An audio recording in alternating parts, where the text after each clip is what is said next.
मी एवढी निर्लज्ज कधीपासून बनली? खरंच मी स्पर्श सुखाला परपुरुषाला एवढी चटावली आहे? हॅव आय रिअली बिकॉम अ स्लूट? तिला आयाबाईचे ते शब्द आठवले. जो इस बाजार में एक बार बिकता है ना बुलबुल वह बार बार बिकता है. आता पुढे ती दचकली, पाठीमागे सरकली. रुद्राच्या नजरेत आपल्याबद्दल दिसत असलेली घृणा, राग आणि किळस बघून शरमली. डोळ्यात तर कधीच पाणी तरळलं होतं. ती उठून तिथून पळून जाणार तितक्यात तिचा पाय त्या ओल्या फरशीवर सटकला. ती दाणकन त्या फ्लोअरवर आपटतच होती. खूप जोरात लागणार होतं तिला. हे बघून देवायचं हृदय आक्रोशलं. तसाच विद्युत वेगाने तो तिच्याकडे झेपावला. ती खाली पडणार, तिचं डोकं खाली आपटणार, फुटणार, खोक पडणार, रक्त निघणार. तेवढ्यात तो तिच्याकडे पोहोचला. तिला खचकन खेचून आपल्या बाहुपाशात ओढलं.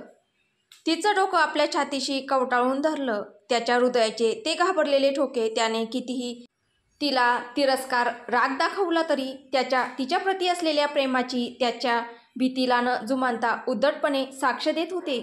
असलं कसलं अजब प्रेम होतं त्याचं. ना कधी ऐकलेलं, न कधी कोणाला झालेलं. अजब प्रेमाची अनोळखी ही कहाणी. खरंच प्रेमाच्या इतिहासात अजरामर होईल का? की धुळेस मिळेल? विरजा अजून त्याच्या घट्ट मिठीत घाबरून डोळे गच्च मिटून होती अन त्याचे हात तिच्याच सभोवताली घाबरून तिला प्रोटेक्ट करत. जर ती पडली तर? त्याच्या अन तिच्या हृदयाची ठोके एकच झाले होते. एकाच थीम्समध्ये वाजत होते. धक धक धक धक धक. ती मिठी त्या दोघांना सोडावीशी वाटतच नव्हती. तिथेच आजन्म राहावं, तिथेच मरण यावं असं वाटत होतं त्या दोघांना. किंजल दारातून त्या दोघांना बघत होती. संतापाने तिच्या अंगातून नुसता लावा बाहेर पडत होता. ही डाऊन मार्केट, हिची ही हिंमत की माझ्या भावाच्या बेडरूमपर्यंत, त्याच्या मिठीपर्यंत पोहोचली. हिची लायकी काय? हिची किंमत काय? हाऊ डेअर शी? ठाकूर खानदानाबरोबर संबंध जोडायचं स्वप्न बघायला लागली की ही झोपडपट्टीवाली? हिला हिची लायकी नाही दाखवली तर नाव नाही सांगणार. द किंजल कार्तिक ठाकूर. तिने रागाने तिथे असलेली फुलदाणी उचलली आणि खाली जोरात आपटली. त्याच्या दाणकन आवाजाने देवाई विरजा दोघे भानावर आले. स्वतःला एकमेकांच्या इतक्या जवळ बघून झटकन वेगळे झाले. किंजल त्यांना बघत होती आणि ते एकमेकांना. किंजलने रागाने परत आपला घसा खाकरला आणि बोलली, पण नम्र आणि अगदी हळू आवाजात. कारण शेवटी तो तिचा भाई होता आणि सगळ्यात इम्पॉर्टंट ही वॉज देवाय कार्तिक ठाकूर. त्याच्यासमोर आवाज कसा चढवणार? भाई, माझी क्लासमेट आहे ती. आजच आली इथे. सॉरी, तिला तो रस्ता माहीत नसेल म्हणून चुकून आली. I am really sorry. परत असं नाही होणार. असं म्हणून ती पुढे आली आणि त्या सगळ्या परिस्थितीने भांबावलेल्या विरजाचा हात खेचत ओढत तिला तिथून घेऊन गेली. देवाय पाठमोऱ्या जाणाऱ्या तिला बघतच बसला होता. स्वतःच्या तिच्याप्रती असलेल्या कॉम्प्लिकेटेड भावनांनाही गोंधळला होता. देवाय स्वतःशीच. ती जर आजच इथे आली तर गेले 15 दिवस होती कुठे? ना घरी, ना कॅफेत, ना मित्रांबरोबर. मग कुठे? कोणाच्या बरोबर? स्थळ किंजलची स्टडी रूम. किंजल रागाने, हिंमत कशी झाली ग तुझी माझ्या भावाच्या बेडरूममध्ये जायची, त्याला चक्क मिठी मारायची? लाज वाटत नाही का ग असं परपुरुषाच्या अंगचटीला जायला? बरीच बोल्ड निघालीस तू तर. मी तर तुला खूप साधी भोळी समजत होती, पण तू तर खूपच फॉरवर्ड निघाली. Do you want to share bed with my brother? You स्वतःची लायकी विसरली काय? यू ब्लडी झोपडपट्टी. माझ्या भावाला आपल्या मोहात पाडून ठाकूर खानदानाशी संबंध जोडायचे स्वप्न बघायची हिंमत कशी झाली तुझी? परत अशी हिंमत केली ना तर सँडलने तोंड फोडेल तुझं. तुझ्यासारख्या 36 मुली माझ्या भाईच्या बेडवर रोज असतात. भाई त्यांना यूज करतो आणि टिश्यू पेपरप्रमाणे फेकून देतो. तुझी पण तीच औकात आहे हे विसरू नको. ह्यापुढे तू ह्या घरात येणार नाही. जे काही माझं स्टडी असेल ते माझ्या दुसऱ्या अपार्टमेंटमध्ये कंटिन्यू होईल. माझा ड्रायव्हर तुला पिक करत जाईल आणि सोडत जाईल. आता निघ. विरजा रडत रडत तिथून निघायला लागली. तितक्यात किंजलने तिला अडवलं. 1 मिनिट, हे असं ओल्या कपड्यात अंगप्रदर्शन करत जायची काही गरज नाहीये. हा माझा ड्रेस जरा जुना आहे, पण तुझ्या स्टँडर्डच्या खूपच वरचा आहे. तो घाल आणि हे पैसे माझ्या भाईला आज एंटरटेन केल्याचे. ठाकूर कधीच कोणाचं उधार ठेवत नाही, असे बोलून तिने तिचे जुनाट कपडे आणि पैसे विरजाच्या तोंडावर फेकून मारले. विरजाच्या डोळ्यातून अश्रूच्या धारा लागल्या होत्या. अश्रू थांबतच नव्हते. आज परत एकदा ती अपमानित झाली होती. परत एकदा तिच्या तोंडावर पैसे फेकण्यात आले होते. परत एकदा कॅरेक्टरलेस सिद्ध झाली होती ती. परत एकदा तिच्याच चुकीमुळे. चूक तर केवळ न केवळ तिचीच होती. अशी कशी वाहवत गेली होती ती? काय झालं होतं नेमकं तिला? त्यावेळी असं कसा कंट्रोल सुटला होता तिच्यावरचा? स्वतःच्या शीलाचा, सात्विक वागणुकीचा अभिमान होता तिला. मग अशी कशी घसरली ती आपल्या नीतिमत्तेवरून? त्या किंजलच्या भाईला काय वाटलं असेल? मी अशी त्याला शी शी शी लाजेशरमेने काळवडून गेली होती ती. कपडे बदलल्यानंतर विरजा डबडबलेल्या डोळ्यांनी तिथून बाहेर निघाली. रडून डोळे लाल झाले होते. त्या पॅलेसचे जिने उतरून ती खाली ग्राउंड फ्लोअरला दिवाणखान्यात आली. आणि तिच्या पाठोपाठ किंजल. किंजलने तिच्या फ्रेंड्सला घरी बोलावले होते, पण आता हिच्यासमोर? उफ. किंजलने विरजाला पाठीमागून जोरात चिमटा काढला. अचानक बसलेल्या त्या जोरदार चिमट्याने विरजा जोरात कळवळली. पण सवयीने तिने तो हुंदका, ती वेदना ओठातच दाबली. किंजल चेहऱ्यावर मोठं स्मित ठेवत, पण रागात अगदी हळू आवाजात, कोणा तिसऱ्या व्यक्तीला ऐकू येणार नाही अशा आवाजात विरजाला बोलली. मला माझ्या घरात सगळ्यांच्या समोर काही तमाशे नकोयत. ते डोळे पुस आत्ताच्या आत्ता. तसे विरजाने आपले डोळे ओढणीच्या शेवाने हळूच पुसले. करण विरजाला तिथे बघून चकितच झाला. Hi, what are you doing here? What a present surprise. Kinjal मोठं स्माईल करत, काही नाही, शी इज माय फ्रेंड. दात आवळत, my new friend, my new गरीब फ्रेंड. मीट विरजा जोशी. तसे सगळ्यांच्या भुवया तिच्याकडे उंचावल्या. किंजल घाईने, and she is leaving now. It's getting late for her. Karan, actually I am also leaving. Have some work at home. त्याला वाटलेले या निमित्ताने विरजाला घरी सोडता येईल, तेवढीच तिच्याशी ओळख वाढवता येईल. तेवढ्यात देवाय पाठीमागून आला. तसे सगळ्यांनी त्याला ग्रीट केलं, फक्त विरजा सोडून. ती मान खाली घालून शर्मेने तशीच उभी होती. करण बरोबर ते सगळेच तिथून बाहेर पडले. सर्वंटनी एका पाठोपाठ त्यांच्या कार आणून त्यांच्या समोर उभ्या केल्या. ते सगळे त्यांच्या कारमध्ये बसू लागले.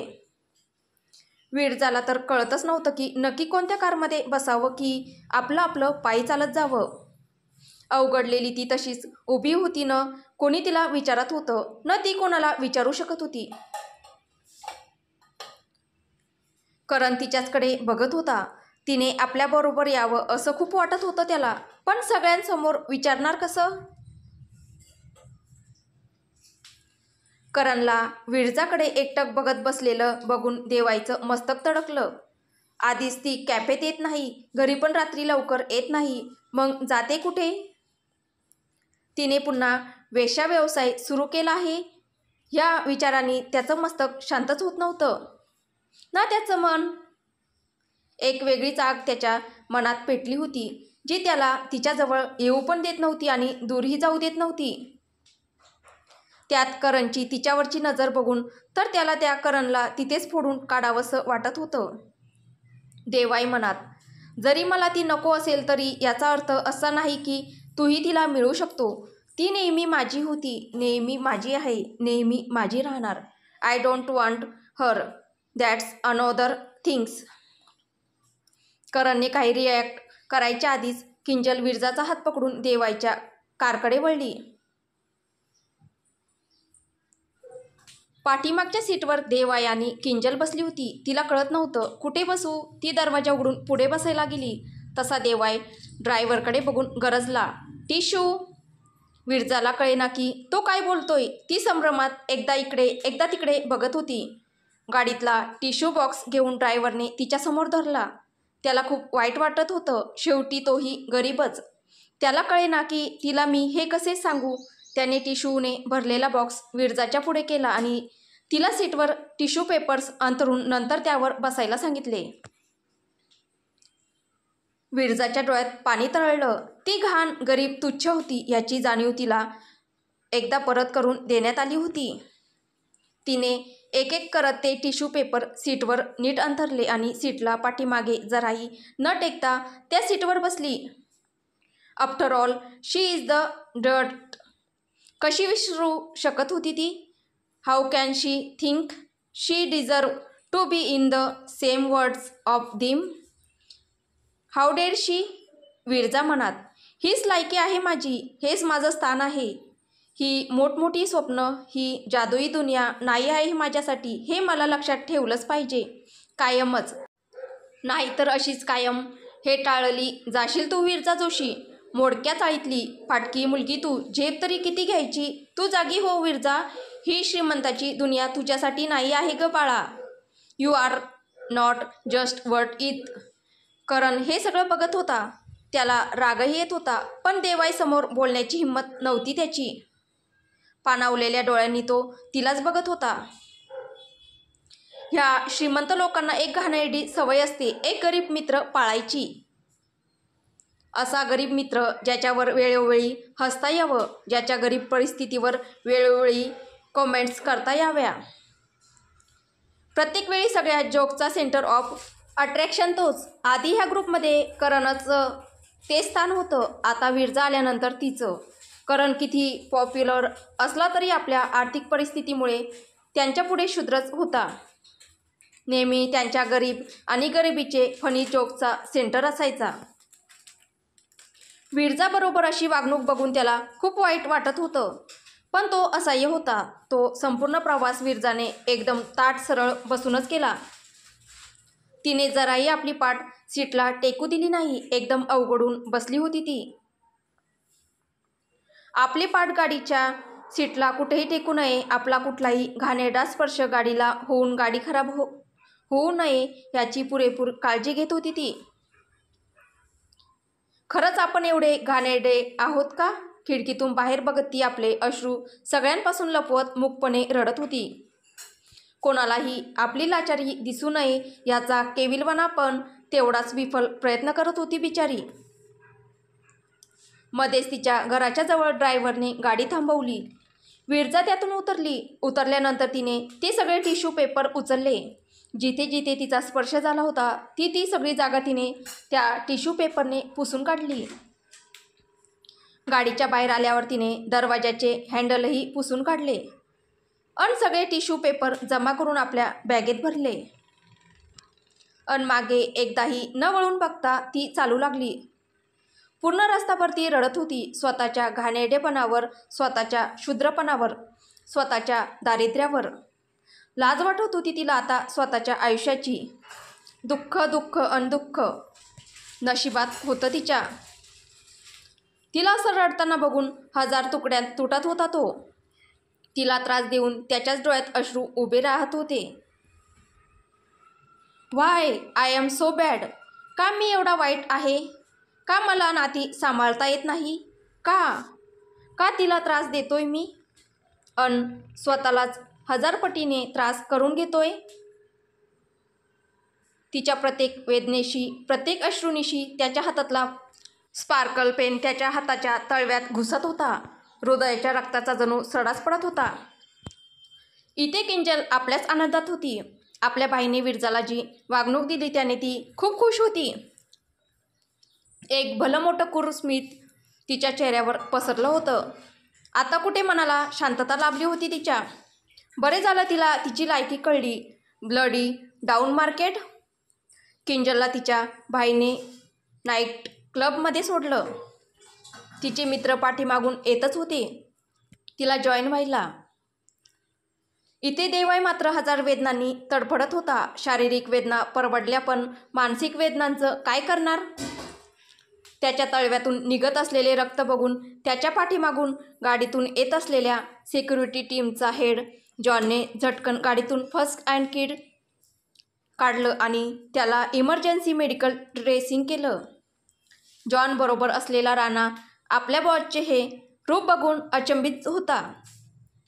कोल्ड ब्लड, इमोशनलेस, राकट देवाय कार्तिक ठाकूर पण हलवून टाकणाऱ्या विरजा जोशीबद्दल त्याला आश्चर्य आणि कुतूहल दोन्ही वाटू लागलं होतं. असं काय आहे ह्या सामान्य मुलीत जे तिने ह्या पहाडाचेही तुकडे पाडले? Amazing, just amazing. देवाय तिथून एका बड्या राजकारणीच्या पार्टीत गेला. बडे बडे मातब्बर लोक, पॉलिटिशियन्स, उद्योगपती, राज्य आणि देशातील महत्त्वपूर्ण लोक आले होते. पण देवायचं तिथे काही चित्तच लागत नव्हतं. ना त्या पार्टीत ना त्या सो कॉल्ड इम्पॉर्टंट गप्पात. कशीबशी पार्टी उरकून तो घरी यायला निघतो. पूर्ण रस्ताभर विरजाचाच विचार. खरंच खूप दुखावलं का तिला मी आज? असं का करतो मी? पण त्याचे दुसरे मन त्याला बोलत होतं, नो, शी इज डिझर्व. घरी आल्यावर पण रात्रभर आपल्या बेडरूमच्या छताला बघत बसला होता तो. झोपेनं कधीच तोंड फिरवून घेतले होते. संध्याकाळी आपण तिचा केलेला अपमान आठवून रडून रडून अश्रूंनी डोळे लाल झाले होते. प्रेम, अहंकार, गैरसमज यांच्या द्वंद्वात अडकलेला तो सेरबेर झाला होता. विचारांच्या भोवऱ्यात कुठलाच किनारा सापडत नव्हता. भावनांचा नुसता विस्फोट होत होता त्याच्या मनात. क्षणाक्षणाला त्याची अस्वस्थता वाढत होती. मनाची चुळबुळ संपत नव्हती. तिला त्रास देऊन तो सुखी नव्हता. रात्रीचे 12 वाजले, 1 वाजला, 2 वाजला, शेवटी रात्रीचे 3 वाजले. काही केल्या भावनांचा कोलाहल थांबायचं नावच घेत नव्हतं. शेवटी सहन न होऊन तो बाहेर पडला. त्याभर मुसळधार पावसात. तिच्याचकडे त्याचा अहंकार, त्याचा माज, त्याची अकड, त्याचा राग, संताप, क्रोध सगळे त्याला थांबवण्याचा आटोकाट प्रयत्न करत होते. त्याच्या पायातील बेड्या बनून एक पाऊल पण पुढे टाकू नये देत होते. त्याच्या मनात असलेलं तिचं प्रेम मात्र एकटं लढत होतं बिचारं त्या सगळ्यांशी. रक्तबंबाळ होत होतं, खाली पडत होतं, सारखं तीव्र जखमांनी घायाळ होत होतं, तरी पण परत उभं राहून लढत होतं, झटत होतं. बिचारा आपलं प्रेम वाचवण्यासाठी जीवानीशी संघर्ष करत होतं. शेवटी हरला तो घमंडी, अहंकारी, गर्विष्ठ, निर्गुण, संतापी द देवाय कार्तिक ठाकूर हरला. एक मामुली तुच्छ प्रेमापुढे हरला. सगळं विश्व जिंकणारा, साम्राज्य पादांक्रात करणारा, कुबेरालाही आपला गुलाम बनवणारा आज हरला. सिकंदर आज हरला. जगज्जेता आज हरला. हारला तो. एका क्षुद्र प्रेमाच्या पुढे झुकला. स्वीकारली त्याने गुलामी तिची. बलशाही असा, महान असा तो त्या मुसळधार पावसात नतमस्तक झाला होता तिच्यासमोर. तिच्या प्रेमाच्या समोर नाही राहू शकत होता तो तिच्याशिवाय. नाही जगू शकत होता तिच्याशिवाय. मान्य केले त्याने. आपल्या अहंकाराचा पराभव मान्य केला त्याने. विरजावरचे आपले अगाध प्रेम मान्य केलं अखेर त्याने. शेवटी तो पराभूत झाला. महालाचा राजा तो, अब्जोंचा धनी तो. आज निघालेला आपल्या गरीब प्रियतमेला भेटायला.